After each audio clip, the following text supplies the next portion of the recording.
इतिहास में युद्ध बहुत हुआ है, इतिहास में बहुत युद्ध हुआ, रामायण देखिए, महाभारत देखिए और तमाम कई युद्ध, लेकिन ऐसा युद्ध आप शायद ही सोचेंगे कि ऐसा युद्ध हुआ होगा। क्यों? एक तरफ जो है 22,000 का लश्कर और दूसरे तरफ इमाम हुसैन के साथ कितने लोग पता है? 20-22 लोग। अब बहुत तो कहेंगे कि 70-75 लोग थे, तो 70-75 लोग इमाम हुसैन के साथ जो थे उसमें औरतें थी, बच्चे थे। तो देखा जाए तो लड़ने वाले, जो लड़ने भिड़ने वाले लोग हैं वह मात्र 22 से 25 होंगे, एक तरफ 25 और एक तरफ 22,000। ऐसा युद्ध कभी इतिहास में आप लोगों ने देखा है? इस तरह का युद्ध की कोई कल्पना नहीं कर सकता। अगर 25,000 22,000 का लश्कर 25 आदमी को घेर ले तो 25 आदमी क्या करेगा? वैसे ही दंडवत प्रणाम करेगा, माफी मांगेगा, बोलेगा मुझे माफ कर दीजिए, मुझे मत मारिए, इस तरह की बात करेगा। लेकिन इमाम हुसैन ने भले ही कहा कि हम 22 लोग ही, हम 25 लोग ही, तुम लोग 22,000 हो, लेकिन इंसाफ और ईमान और इस्लाम को सही रास्ता शुद्ध बनाने के लिए वह अपना और अपने पूरे परिवार की कुर्बानी करने को तैयार हो गए। लेकिन वह यह नहीं कहे कि तुम लोग, मैं 22 हूं, 25 हूं, महिलाएं और बच्चे लेके 70-72 हैं और तुम लोग जो है 22,000 हो तो हम हाथ जोड़ते हैं, हमें माफ कर दो। इस तरह का बात इमाम हुसैन ने नहीं किया। दोस्तों नमस्कार, मेरा नाम रविकांत भारती है। पीछे बैकग्राउंड भी आप देख रहे हैं, आप समझ रहे हो मुहर्रम है। मैं यह वीडियो लाइव आया हूं आप लोगों के बीच मुहर्रम के बारे में कुछ चर्चा करने के लिए, और मुहर्रम में खासकर जो इमाम हुसैन की शहादत है वह पूरे मानवता को क्या सिखाती है, इमाम हुसैन की उस शहादत के बारे में मैं बात करने आया हूं। इसके अलावे मैं बात करने आया हूं कि किस तरह से पूरा का पूरा इस्लाम को एक तरह से फिर से ईमान और फिर से भ्रष्ट होने से बचा लिया, और पूरे मानवता के लिए भी इमाम हुसैन की जो कुर्बानी है वह क्यों महत्वपूर्ण है।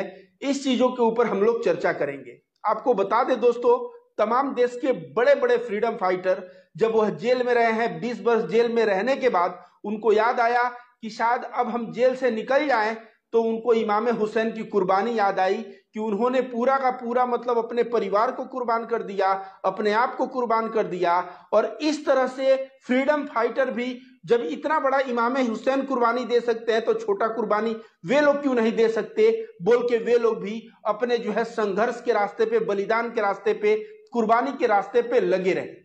तो दोस्तों इमाम हुसैन की कहानी के बारे में मैं आप लोगों को बताऊंगा। हालांकि ये कहानी बहुत सारे लोग, आप मौलवी मौलाना या बुक्स वगैरह में पढ़ के आप जान सकते हैं। क्योंकि आप सभी जानते हैं मैं धार्मिक चीजों में रुचि रखता हूं। अब कोई अंधभक्त आके ये कहेगा कि तुम गीता रामायण के बारे में नहीं बात करते, तो मैं बता दूं गीता रामायण के ऊपर, गीता मेरे पास 36 किताबें हैं और मेरा पूरा जो है स्टडी गीता के ऊपर भी है, रामायण के ऊपर भी है, महाभारत के ऊपर भी, वो मैं सुनाऊंगा। लेकिन मुहर्रम है तो इमाम हुसैन की कुर्बानी के बारे में मैं आप लोगों के बीच बताऊंगा। देखिए इमाम हुसैन को क्या पड़ी थी कि कुर्बानी करने को। जब कूफा के लोगों ने हजारों की संख्या में पत्र लिखा और पत्र लिख के इमाम हुसैन को कहा कि आप आ जाइए, जो यजीद नाम का शासक है वह जो है सही रास्ते पे नहीं चल रहा है, इसके वजह से हम लोग उसके राज में नहीं बल्कि हम लोग आपका राज चाहते हैं, इसलिए आप आ जाइए, आपके हाथ हम बैत करेंगे। बैत करने का मतलब हो गया कि आपके जो है, हम जो है राज में रहना चाहेंगे, आपके राज्य में नागरिक बन के रहना चाहेंगे। तो इमाम हुसैन ने सबसे पहले मुस्लिम बिन अकील को भेजा, और मुस्लिम बिन अकील गए तो कूफा में बहुत ही पॉजिटिव लोग थे और ऐसा लग रहा था कि सही में यजीद के जो गलत नीतियों की वजह से लोग परेशान हैं, और सभी लोग जो है कहा जाता है मुस्लिम बिन अकील को घेर लिए और बहुत मात्रा में इनके हाथों लोगों ने इनका राज स्वीकार कर लिया।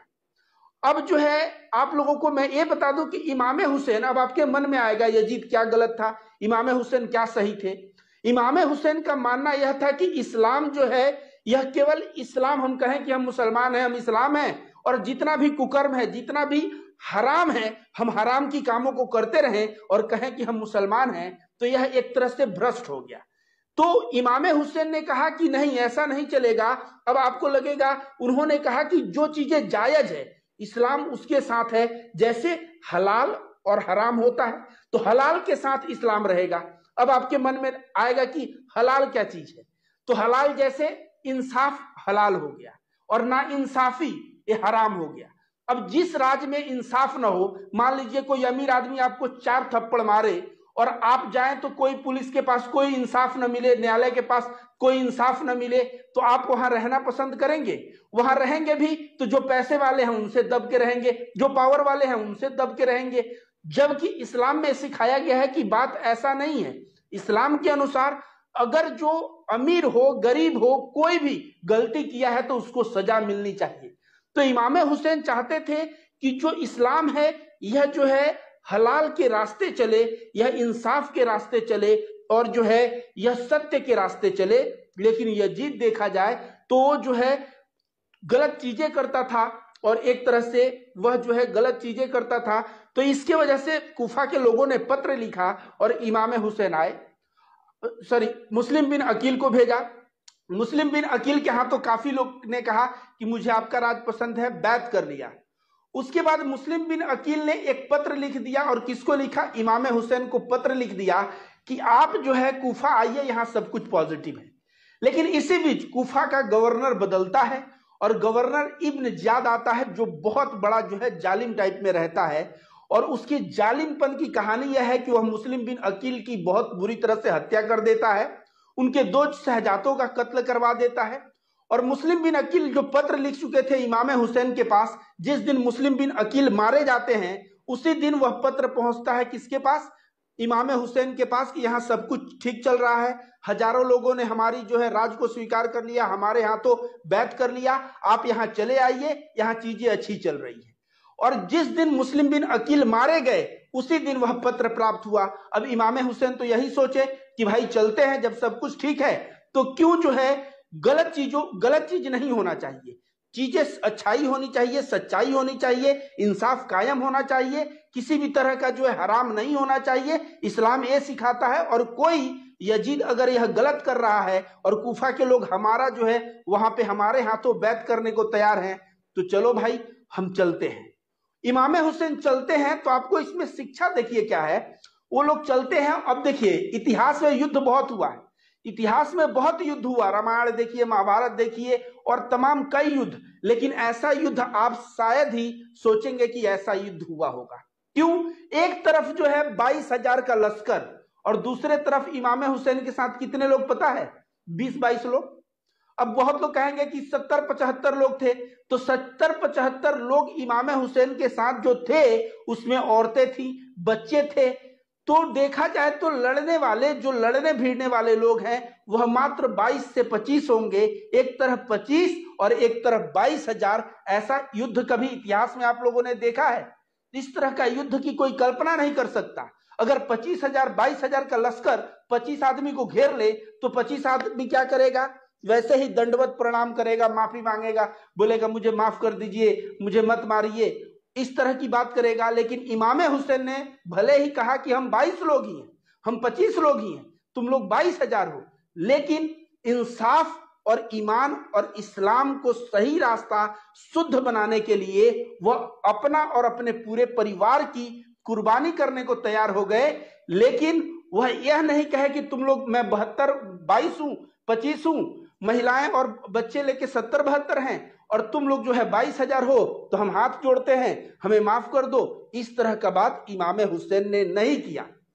अब जो है जब इमाम हुसैन वहां से चलते हैं तो देखिए वहां पे मैं पढ़ रहा था, मैं एक किताब जिसमें लिखा था कि हुर बिन यजीद सबसे पहले आता है और इमाम हुसैन को खोजते खोजते और इमाम हुसैन को पाता है। वो एक जगह डेरा जमाए हुए थे, क्योंकि रेगिस्तान में जब लोग जाते हैं तो कुछ दूर पे अपना डेरा जमा लेते हैं थकने के बाद।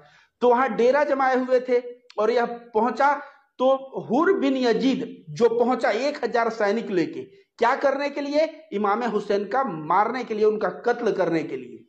उस वक्त इमाम हुसैन जो है पानी पिला रहे थे, जो सैनिक आए थे, जो लोग आए थे। तो हुर बिन यजीद ने पूछा इसमें इमाम हुसैन कौन है? तो इमाम हुसैन जो पानी पिला रहे थे मस्कीजा लेके, तो देखा कि भाई ये इमाम हुसैन है।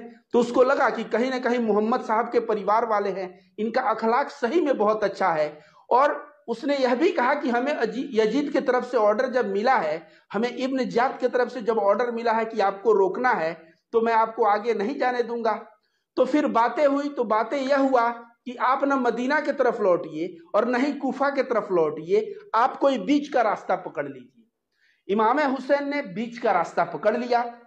कुछ दूर गए, जाते जाते कहा जाता है करबला आया, जहां पे मतलब एक नहर था, नहरे फुराक बोला जाता है, वो नहर था और करबला आ गया। जब करबला आ गया तो वहां पे रोक दिया हुर बिन यजीद की यहाँ नहर है, आपको भी पानी मिलेगा, मुझे भी पानी मिलेगा, और जो है यहीं पे हम लोग रुकते हैं। वहां पे रुके। तब तक यजीद का जो इब्न जात को जो भेजा था वो बहुत सातिर था। वो सोचा हुर बिन यजीद गया है, हो सकता है 1000 के आदमी के साथ कहीं कुछ गलत हो। एक दूसरा आदमी को भेजा, अम्र अम्र बिन जात को। और अम्र बिन जात जैसे वहां गया, वहां 4000 का लश्कर लेके पहुंचा।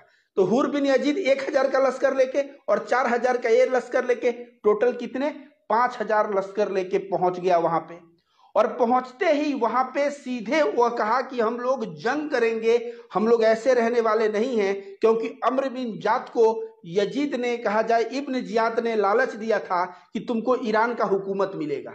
तो उसको जो है ये नहीं देख रहा है कि मैं मोहम्मद साहब के परिवार वालों से लड़ूंगा झगड़ूंगा। उसके दिमाग पे शैतान चढ़ा है कि हमको जो है एक राज मिल जाएगा ईरान का, और उसके लिए वह कोई भी गलत कार्य करने को तैयार है, कहा जाए किसी भी तरह का कुकर्म करने को तैयार है।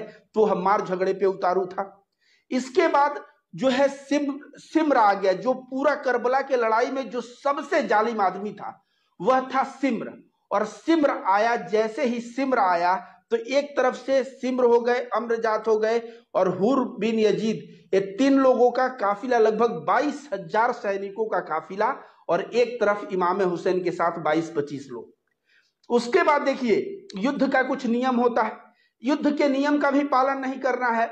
पानी बंद कर दिया गया, और पानी अगर हुसैन साहब का पानी बंद कर दिया गया उनके पूरे परिवार को, उसमें एक छोटा बच्चा था, उसमें जो है 18-20 बरस के कई बच्चे थे, 2 बच्चे 14-15 बरस के थे, ऐसे सभी लोग, बाकी औरतें थी, सबका जो है पानी इन लोगों ने बंद कर दिया। और जब पानी इन लोगों ने बंद कर दिया तो तकलीफ आप समझ सकते हैं। पानी 1 दिन 2 दिन 3 दिन अगर किसी को प्यासा रख दिया जाए और उसको कहा जाए तुम लड़ाई लड़ो, तो क्या कोई लड़ाई लड़ पाएगा? कोई लड़ाई नहीं लड़ पाएगा। आज आप इंडिया के या किसी भी मुस्लिम देश में जाएंगे तो कहीं भी जाएंगे तो सबसे पहले किसी के घर पहुंचेंगे तो आपके सामने आता है पानी, जो ताजिया निकलता है उसमें भी पानी दिया जाता है। कहीं ना कहीं इमाम हुसैन को जो पानी रोक दिया गया, तो इस्लाम का शिक्षा है कि पानी लोगों को पिलाओ, ये नहीं कि पानी किसी को मत दो। तो पानी रोक दिया गया। उसके बाद लड़ाई की शुरुआत हो जाती है। अब उस लड़ाई में बहुत सारी चीजें होती हैं, आप सब लोग जानते होंगे। मैं जो किताबों का अध्ययन किया हूं उसमें यह था कि सबसे पहले जो है हुर बिन यजीद जो 1000 सैनिक को लेके आया था, किसको? इमाम हुसैन को कत्ल करने के लिए। वह जब देखा कि भाई यह तो लड़ाई हो जाएगी, और यह लड़ाई होगी तो किसके? मोहम्मद साहब के परिवार वालों से लड़ाई हो जाएगी, और ये लोग मरने मारने पे आतुर है। तो हुर बिन यजीद जो है उसको लगता है कि मैं ही 1000 आदमी ले जाके, सैनिक ले जाके सबसे पहले इनका रास्ता रोका और इनको करबला में लाके यहाँ पे पड़ाव डालने पे मजबूर किया। अब मैं अगर मरूंगा तो आखिरत में मुझे माफ नहीं किया जाएगा। तो हुर बिन यजीद क्या किया कि वहां पे गया और जो है मोहम्मद, जो हुसैन साहब थे, हुसैन साहब से बोला, इमाम हुसैन साहब से, कि आप मुझे माफ कर दीजिए, मैंने उतरने पे आपको मजबूर किया और आज ये लोग लड़ने लड़ाने पे आतुर है। तो हुर बिन यजीद सबसे पहले जो आदमी है उसका बेटा हुर बिन यजीद का गया और लड़ा यजीद के सेना से, वह मर गया। हुर बिन यजीद गया और वह लड़ा जो है सिम्र से, और वहां पे अम्रजात के सैनिकों से, वह मर गया। तो सबसे पहले देखिए अखलाक क्या चीज होता है। यह जब पानी पिला रहे थे तो देखिए दुश्मन को कौन पानी पिला रहा है? दुश्मन को ये पानी पिलाए, और वह दुश्मन जो है उनको करबला में आके रोकने पे मजबूर किया। तो इनके अखलाक से प्रभावित होकर वह बंदा जो इनका कत्ल करने आया था, इनको मारने आया था, वह इनके साथ खड़ा हो जाता है और साथ खड़ा होकर क्या कहता है कि मैं जो है बहुत बुरी तरह से अपने आखिरत के दिन में बुरा देख रहा हूं और मैं आपको यहां लाया हूं, इससे निकलने का कोई रास्ता है? तो उन्होंने कहा कि तुम जो है इस दुनिया में भी आजाद हो, आखिरत में भी आजाद हो। उसके बाद उसका बेटा जाता है हुर बिन यजीद का, लड़के मर जाता है, क्योंकि इस्लाम में है कि जब तक जवान आदमी है तब तक बूढ़े को नहीं लड़ना है। हुर बिन यजीद लड़ता है, वह जो है वो शहीद हो जाता है। तो यह भी एक बात है कि दुश्मन जो आता है आपको मारने, वो आपके तरफ से सबसे पहला शहीद होने वाला अगर व्यक्ति हो जाए, इसी से आपको समझ लेना चाहिए कि इमाम हुसैन का क्या अखलाक रहा होगा। तो इसके बाद आप सभी लोग ये भी जानते हैं कि अली अकबर का किस तरह से मतलब शहादत हो गई, जो है इमाम कासिम जो हसन साहब के बच्चे थे उनका किस तरह से शहादत हो गई। उसके बाद देखा जाए, ये मैं तो पढ़ रहा था तो सही में अगर करबला का वाकया कोई अगर एक आदमी हो थोड़ा संवेदनशील हो वो पढ़े तो उसकी आंख में आंसू आ जाएगा। जब मैं पढ़ रहा था तो देखा गाजी अब्बास, शायद मुझे लगता है कि हुसैन साहब का उम्र 56 वर्ष था और सबसे मजबूत व्यक्ति गाजी अब्बास थे। तो एक चीज मैं बता दूं कि हुर बिन यजीद, जब वहां पे हुर बिन यजीद का बेटा मरा था ना, तो हुर बिन यजीद के बेटे को अपने कंधे पे हुसैन जो इमाम हुसैन लाए थे और वह जो है हुर बिन यजीद से एक डायलॉग मारे थे कि बाप जो है ना बेटा का लाश अपने कंधे पे नहीं उठाता। लेकिन इमाम हुसैन के साथ ऐसा हुआ कि वो इमाम कासिम जो है अकबर अली और तमाम कई अपने बेटों का लाश जो है अपने जो है कंधे पे उठाया। तो इमाम हुसैन के साथ जो हुआ वो सही में अगर आप पढ़ेंगे तो आपकी आंखों से आंसू आ जाएगा। आप बताइए, जिस बच्ची को, अगर आपके घर एक बच्ची है, बेटी है या बेटा है, उसको आप पाल रहे हैं, रोज उसको गोद में लेके घूमते रहे हैं, उसको अपने कंधे से लगाए हैं, अपने उसको जो जहां घुमाते हैं, जो चाहता है आप चाहते हैं कि उसको खुश कर दे। अगर वह 3 दिन 4 दिन का प्यासा हो और प्यास से चिल्लाए रोए और बोले कि मुझे पानी चाहिए, मुझे पानी चाहिए, उस वक्त क्या होगा पता है? आपके दिल में एक ऐसा आग आएगा कि आप दुश्मन भले आपका हत्या कर दे लेकिन आप दुश्मन से लड़ जाएंगे पानी के लिए। वही हुआ था गाजी अब्बास, जो कहा जाता है सैनिकों में इमाम हुसैन के बाद सबसे मजबूत होंगे। और गाजी अब्बास के बहादुरी से ना पूरा करबला में कहा जाता है एक डर का माहौल था, भले ही वो लोग 22,000 क्यों न थे। लेकिन गाजी अब्बास का मैंने देखा कि जब सकीना पानी के लिए रोने लगी और चाचा मुझे पानी चाहिए, तो किस तरह से इनके दिल में हुआ कि अपने बेटी को जो एकदम जिगर का टुकड़ा है वो प्यासा है और हम जो है यहाँ पे जिंदा हैं और इसको पानी नहीं दे सकते। वह जो है पानी का घड़ा लेके जाते हैं और मस्कीजा, और जाके उसको सैनिकों, हजारों सैनिकों का नहर पे पहरा रहता है कि पानी न पहुंचने पाए, और उन हजारों सैनिकों को मात देते हुए पहुंच जाते हैं नहर में और नहर से पानी भर लेते हैं पूरे मस्कीजे से और पानी लेके चल देते हैं। हजारों सैनिकों से घिरे हुए रहते हैं फिर भी हिम्मत नहीं हारते हैं, क्योंकि उनको एक तरफ अपनी मौत नहीं डरा रहा था, उनको पानी जो है यह लग रहा था कि यह सकीना पिएगी तो उसको शांति मिलेगा, और वह पानी ले जाके देने के लिए बहुत ही उत्सुक थे। और उसके लिए वह लड़ते झगड़ते वहां से भी निकल गए, नहर से भी निकल गए, लेकिन उनके ऊपर अचानक हजारों लोगों ने तीर से, भाला से, नेजा से ये सब आक्रमण बोल दिया। उनका एक हाथ कट गया जिसमें पानी पकड़े थे, तो उसके बाद दूसरा हाथ कट गया, और इस तरह से पानी का मस्कीजा में जो है छेद जब हो गया, वह बहुत दुखी हुए। और वो तो मर रहे थे, उसका दुख नहीं था, लेकिन इसका दुख जरूर था कि जो उनके जिगर का टुकड़ा, जिसको सकीना जो नाम था, उनको पानी नहीं पिला पाए। तो इस तरह से इमोशनल वाकया है कि अगर सही में एक संवेदनशील आदमी अगर इस किताब को पढ़े कि करबला में क्या हुआ था, तो सही में उसके आंखों में आंसू के सिवा और कुछ नहीं रहेगा। और इसके अलावा देखिए, करबला का वाकया जो है, अली असगर का शहादत, एक बच्चा जो अभी कुछ महीने का है, रो रहा है, चिल्ला रहा है, इसलिए क्योंकि उसके माताजी के स्तन से दूध नहीं निकल रहा है। और माताजी के स्तन से दूध निकलेगा भी कैसे? जो माताजी 3 दिन से प्यासी हैं, तो कैसे निकलेगा? जब दूध नहीं निकल रहा था तो प्यास से अली असगर चिल्ला चिल्ला के रो रहा था। अब जब बच्चा रोता है ना, तो चाहे आपके आस पड़ोस में भी रोए, दुश्मन के यहां भी रोए, आपका दिल कचोट मारेगा कि बच्चा आखिर क्यों रो रहा है। तो उस वक्त जो है बच्चे को इमाम हुसैन सोचे कि बच्चे को तो पानी ये लोग दे देंगे, और बच्चे को हाथ में ऐसे ऊपर उठा के लेके गए और दुश्मनों के सामने बोला कि इसको, बच्चे को तो कम से कम पानी पिला दो, यह बच्चा रो रहा है पानी के अभाव में, प्यास से। तो दुश्मन कहता है, सिम्र जो है और ये सब कहते हैं क्या कि तुम अपने पानी पीने के लिए कह रहे हो, बच्चे को पानी पिलाना है, बहाना दे रहे हो। इन्होंने यह भी कहा कि ये बच्चे को अपने हवाले ले लो, बच्चे को पानी पिला दो और पानी पिलाने के बाद लौटा देना। हुआ क्या पता है? उस बच्चे के गर्दन में आके एक तीर लगती है और वह बच्चा रोना बंद कर देता है। वह पूरा खून का जो है फवारा वहां से इमाम हुसैन के शरीर पे पड़ता है और वह बच्चा जो है धीरे धीरे मर जाता है।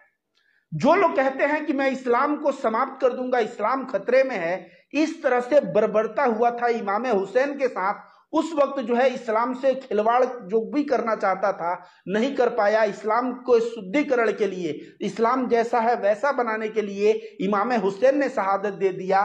और भी घर के अली असगर जो छोटा बच्चा है उसको जो है मौत हो गई, अली अकबर की मौत हो गई, इमाम कासिम की मौत हो गई, इमाम हुसैन भी बाद में शहीद हो जाते हैं, गाजी अब्बास पानी लाने के लिए जो है वो शहीद हो जाते हैं। इस तरह से शहादत की शहादत दास्ता। क्या ऐसा बर्बरता कभी हो सकता है? शायद हम लोग नहीं सोच सकते कि ऐसे बर्बरता हो सकता है। ऐसा बर्बरता शायद कभी नहीं होगा। तो जो लोग कहते हैं इस्लाम को समाप्त कर देंगे, पहले जाके करबला का इतिहास पढ़ ले, और करबला के इतिहास में वो जो अत्याचार है, अत्याचार की प्रकाष्ठा जब पढ़ेंगे तब उनको समझ में आ जाएगा कि वह कितने गलत हैं। और अंत में करबला में जो भी हुआ, इमाम हुसैन का कत्ल हुआ, जो शहादत हुई और सारे परिवार का उनका जो शहादत हुई, इसमें आपको बता दूं एक जैन आबुद्दुल कोई थे, शायद उनको बुखार था और बुखार में नियम है युद्ध में नहीं लड़ने को, तो वो बच गए थे। वो बच के जब करबला में जिन लोगों ने इमाम हुसैन के परिवार को मारा था उनसे बदला लिया जाने लगा, उनको मारा जाने लगा। किसके द्वारा? एक मैं बताऊंगा, अमीर मुख्तार आदमी था, उसके द्वारा। तो जो है कुछ दुश्मन छिपते छिपते चले गए किसके यहां? जैनु आबेदीन जो इमाम हुसैन के बेटे थे, और वे उन लोगों को पानी पिलाए। और वह पहचानते थे कि ये वही लोग हैं जो हमारे परिवार का कत्ल किए। चाहते तो उनका कत्लेआम कर देते, लेकिन उनका चरित्र देखिए, उनका अखलाक देखिए कि वह जो है किसी तरह का द्वेष रखे बिना उन लोगों को पानी पिला रहे हैं जो इनके परिवार वालों को जो है करबला में शहीद किए थे। मुझे याद आता है ईसा मसीह का वह डायलॉग, जब ईसा मसीह को चढ़ा दिया गया सूली पे, तो सूली मतलब क्या होता है? यहाँ पे काटी, यहाँ पे कील ठोक दिया गया। जब कील ठोक दिया गया तो ईसा मसीह का खून निकलने लगा। और जब शरीर से आदमी का खून निकलता है ना, तो आदमी प्यासा रहता है। तो वह बोल रहे थे पानी पानी पानी पानी। जब ईसा मसीह पानी पानी कह रहे थे, तो जो मेन यहूदी पुरोहित था जेरूसलम मंदिर का, वह जो है लघी लघी समझते हैं ना, लघी से जो है पानी, नाली का पानी निकाल के ईसा मसीह के मुंह पे फेंक रहा है कि ले ए पानी पी, ले ए पानी पी, तुझे प्यास लगा है पानी पी, नाली का पानी। ईसा मसीह ने क्या कहा था पता है? ईसा मसीह ने कहा था कि हे ईश्वर, मैंने इन लोगों को माफ कर दिया, ये नहीं जानते हैं कि यह कितना गलत कर रहे हैं, मैंने इनको माफ किया। और मैं आशा करता हूं कि हे परमात्मा, परम पिता परमेश्वर, आप भी माफ कर देंगे। तो ईसा मसीह का जो चरित्र था, जो अखलाक था, इसलिए ईसा मसीह को सभी लोग मानते हैं, अच्छा मानते हैं। क्रिसमस कौन नहीं मनाता? हिंदू हो, मुसलमान हो, ईसाई हो, क्रिसमस तो हर एक लोग मनाते हैं। उसी तरह से मुसलमान में तो उनको ईसा अलैहिस्सलाम कहा जाता है, एक पैगंबर का दर्जा मिला है। तो उनका चरित्र ऐसा था कि कोई उनको नाली का पानी मुंह पे फेंक रहा था, तो ईसा मसीह ने कह दिया कि मैंने इसे माफ कर दिया, इसको नहीं पता है क्या कर रहा है, हे ईश्वर तू भी इसे माफ करना। उसी तरह जो जैनु आबेदीन थे, हुसैन साहब का कत्ल हुआ, मतलब शहादत हुई, अली अकबर की शहादत हुई, पूरे परिवार के, उनके भाइयों की शहादत, उनके चाचा की शहादत उन्होंने आंखों से देखा था।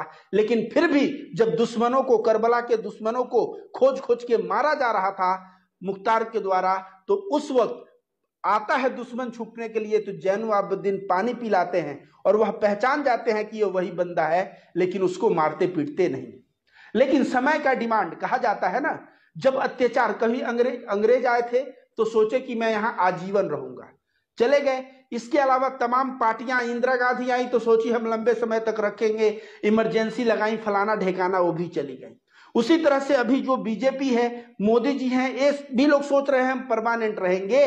समय अच्छे अच्छे लोगों को, जो यजीद था, इब्न जियाद था, ऐसे लोगों को समय ने पाठ सिखा दिया। तो ये जो अंग्रेज क्या चीज थे, इंदिरा गांधी क्या चीज थी, या सत्ता में जो आज लोग हैं वो क्या चीज है? कहा जाता है ना, मनुष्य बलि नहीं होत है, समय होत बलवान, लूटत भी लिया गोपिका, वही अर्जुन वही बाण। मनुष्य बलि नहीं होता है, बलि समय होता है। क्योंकि एक बार श्री कृष्ण भगवान कुछ गोपियों को बोले, अर्जुन को, कि लेके जंगल के रास्ते इनको पहुंचा दो गांव। अर्जुन जा रहे थे और जो भीलिया थे जंगल में रहने वाले लोग, वह जो है उन गोपिकाओं के साथ बलात्कार करने लगे। और वो अर्जुन वही थे जिनके पास तीर था, महाभारत पे भारी पड़ गए थे, वो वही अर्जुन थे, वही तीर था, लेकिन वो कुछ जो है जो जंगल में रहने वाले भीलिया थे उनसे गोपिकाओं का इज्जत नहीं बचा पाए। तो समय जो है पलटा, समय पलटा तो इब्न ज़ियाद, जिसने मुस्लिम बिन अकील या देखा जाए तो तमाम लोगों का गर्दन काट के जो है टांग दिया था कूफा में कि जो भी जो है खिलाफत करेगा हमारे राज का तो उसका यही सिचुएशन होगा, जो यजीद के खिलाफ जाएगा उसका यही सिचुएशन हुआ। आखिर क्या हुआ इनका? सिम्र जो बहुत बड़ा जो है जालिम और अत्याचारी था, सिम्र का क्या हुआ आपको पता है? अम्र बिन साद का क्या हुआ? करबला में जितने भी 22,000 लोग थे और जो जो कमांडर थे वो सभी में से कोई बचा नहीं।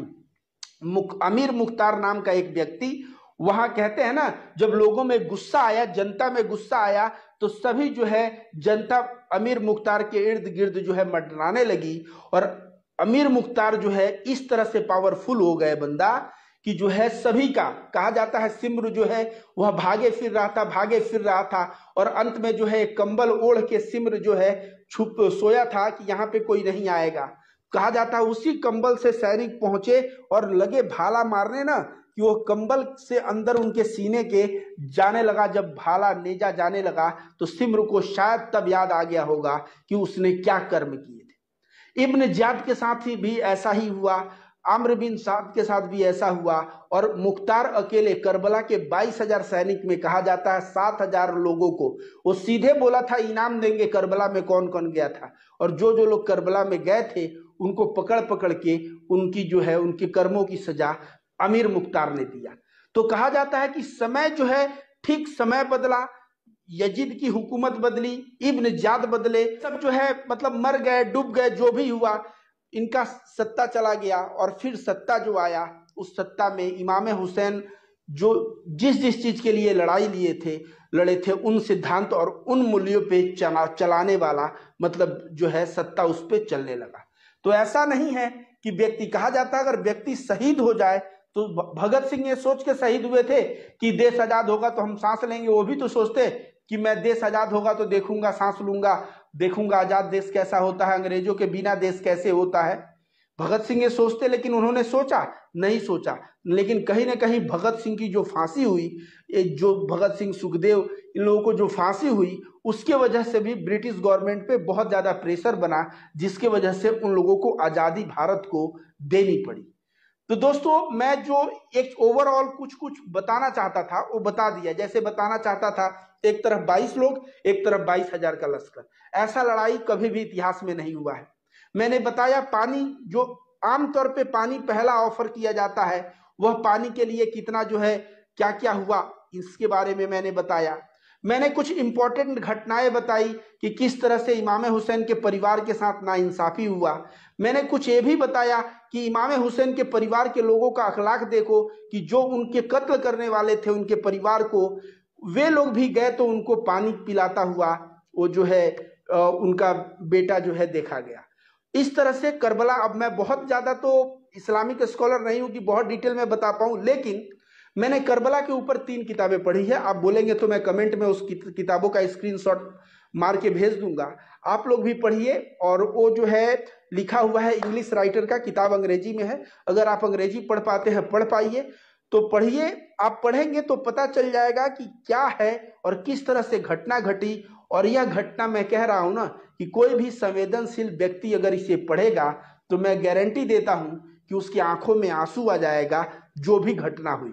लेकिन खैर, इमाम हुसैन के शहादत के बाद जो है उनका जो उद्देश्य था कि हमें अपने ईमान से कॉम्प्रोमाइज नहीं करना है, उन्होंने अपनी शहादत दी और उसके बाद जो है उनके विचारधारा, मतलब जो इस्लाम का जो विचारधारा है उसका काफी उत्थान हुआ।